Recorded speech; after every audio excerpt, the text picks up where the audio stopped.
दुनिया में डायन के बाद किसी का नाम आता था तो वह एक पिशाचनी का आता था। यह कहानी है एक ऐसी पिशाचनी की जो कि अपने प्यार को पाने के लिए सब कुछ नष्ट कर देती है और साथ ही में लाखों की ज़िंदगी नष्ट कर देती है। विजयनगर नाम का एक गांव था, उसमें रहता था संपू। संपू 10 दिन पहले ही शादी में गया था। शादी से आने के बाद उसकी तबीयत काफ़ी ख़राब रहने लगी। उसके घर वालों को भी कुछ समझ नहीं आ रहा था। डॉक्टर से भी इलाज चल रहा था लेकिन कोई भी सुधार नहीं था। उसके साथ बबलू भी गया था लेकिन वह पूरा ठीक था। जब यह बात संपू को पता चलता है तो वह बबलू के पास जाता है और उससे पूछता है कि शादी में क्या हुआ था जो कि मैं बीमार हो गया। तब संपू कहता है कि लगता है कि शायद वह लड़की ने तेरे साथ कुछ किया है। तब वह पूछता है कि कौन लड़की। तब उसे कहता है कि ब्लैक कपड़े में थी। उसे कुछ याद नहीं आता है तो वह अपने घर आ जाता है। रात को सोने के समय वह याद करने की कोशिश करता है लेकिन उसे कुछ याद नहीं आता। अगले दिन वह लड़की संपू के गांव आती है संपू से मिलने के लिए। तब संपू उस लड़की से उसके बारे में पूछता है। तब वह बताती है कि वह उसकी पिछले जन्म की पत्नी है। तो वह चौंक जाता है और उस पर विश्वास नहीं करता और जाने लगता है। फिर विद्या उसे रोकती है और अच्छे से अपनी कहानी बताती है। एक ऐसा गांव जहां कोई भी घर नहीं था, एक महल था और उसके थोड़ी दूर पे एक विशाल जंगल था। बहुत साल बाद उस महल के मालिक अपने परिवार के साथ लौटते हैं। उन दिनों गांव में काफ़ी कहराम मच रहा था। मोहन प्रसाद अपने महल में आराम कर रहा था। उसका बेटा बाहर खेल रहा था। खेलते खेलते जंगल की ओर जा रहा था। जब उसे पता चलता है तो वह अपने बेटे को जल्दी से जाकर पकड़ लेता है और उसे उधर जाने से मना कर देता है। उसके पिताजी को पता था कि उसके आगे जाने से क्या होता है। कहा जाता है कि पिशाचनी अगर किसी के घर में चले जाए तो क्या होता है। पिशाचनी को उस जंगल में कैद कर रखा था। यह बात है तब की जब जंगल को काट के कुछ विदेशी होटल बनाने वाले थे, लेकिन पिशाचनी सबको ख़त्म कर देती है और पूरे शहर वालों को पिशाचनी के बारे में पता चल जाता है। तो वह सब उस गांव में ज़मीन लेने से मना कर देते हैं। तब मोहन प्रसाद पूरे दुनिया के प्रसिद्ध पंडित जी को बुलाते हैं उस ज़मीन पर हवन करने, लेकिन पिशाचनी बहुत सारे पंडित को ख़त्म कर देती है।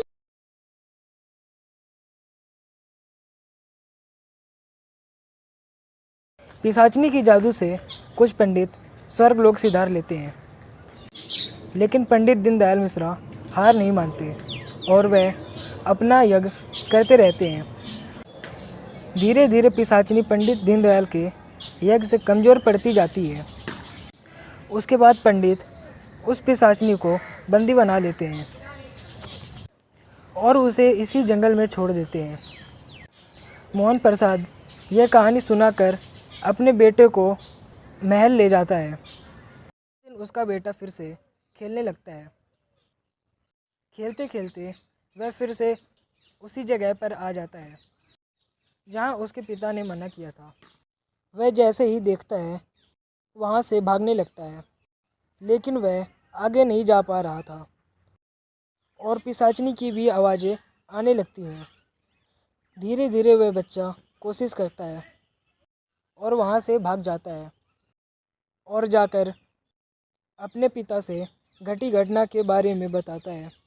उसके पिता अब डर जाते हैं और शहर जाने की सोचते हैं, लेकिन उसे फिर पंडित दीनदयाल मिश्रा याद आते हैं और काफ़ी मिन्नत करने के बाद वह फिर से उसके पास आते हैं।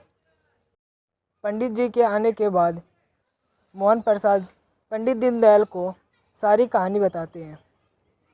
उसके बाद पंडित जी को समझ नहीं आता कि यह कैसे हो सकता है। तब पंडित जी मोहन प्रसाद यह ज़मीन से जुड़ी सारी बातें बताने को कहते हैं।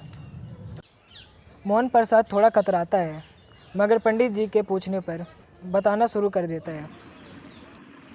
यह ज़मीन हमारे परदादा ने खरीदी थी और तब से गांव के सारे लोग इसी ज़मीन पर खेती करते हैं और अपना घर चलाते थे। परदादा के बाद मेरे दादा भी यही काम करने लगे थे। लेकिन मेरे दादा के बाद मेरे पिताजी ने कुछ अलग सोचा और वह यहाँ अपना फैक्ट्री खोलना चाहते थे। लेकिन उन्हें कुछ काम से गांव से बाहर परदेश जाना पड़ा, इसलिए वह फैक्ट्री नहीं खोल पाए। कुछ दिन परदेश में रहने के बाद उनका भी देहांत हो गया और उस समय मैं और मेरा भाई भी बड़े हो गए थे। उसके बाद हम दोनों भाई भी अपने पिताजी का सपना पूरा करने गांव आ गए थे। जब गांव आकर देखते हैं तो उसके ज़मीन पर एक बड़ा और काफ़ी विशाल जंगल बन गया था। काफ़ी दिन लगता है, लेकिन वह सारे जंगल को ख़त्म कर देता है और मैं और मेरा भाई अब अपने पिता का सपना पूरा करने में लग जाते हैं।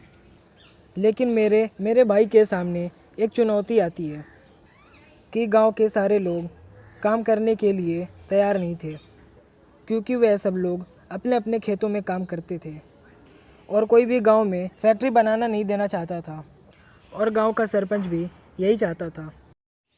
सरपंच यह फैक्ट्री अपने गांव में नहीं चाहता था, क्योंकि इससे गांव की अच्छी हवा दूषित हो जाती। मोहन प्रसाद ये बात समझ जाता है और एक ऐसी फैक्ट्री लगाने का योजना देता है कि सरपंच को, जिससे गांव की हवा भी सुरक्षित रहे और सारे लोग को एक नई काम करने का मौका भी मिले। ये फरियाद लेकर सरपंच के पास जाता है। सरपंच मान जाता है।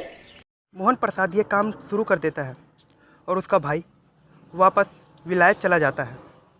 मोहन प्रसाद को काफ़ी समय हो जाता है काम करते करते, लेकिन फैक्ट्री नुकसान में ही चल रही थी। तब मोहन प्रसाद अपने छोटे भाई को बुलाते हैं और उससे सारी बात बताते हैं।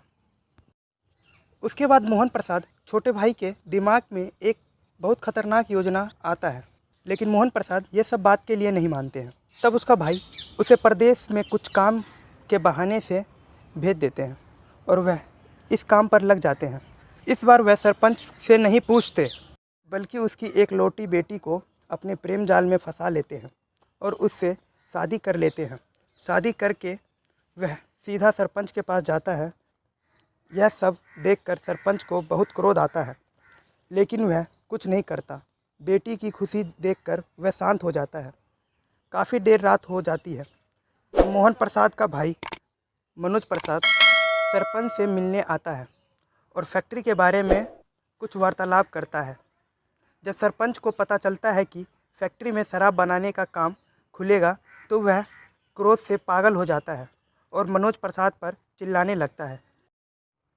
लेकिन मनोज प्रसाद के धमकी देने के कारण वह मान जाता है। अगली सुबह काम चलना शुरू हो जाता है और पहले ही दिन से लोग शराब का शिकार आसानी से बन जाते हैं।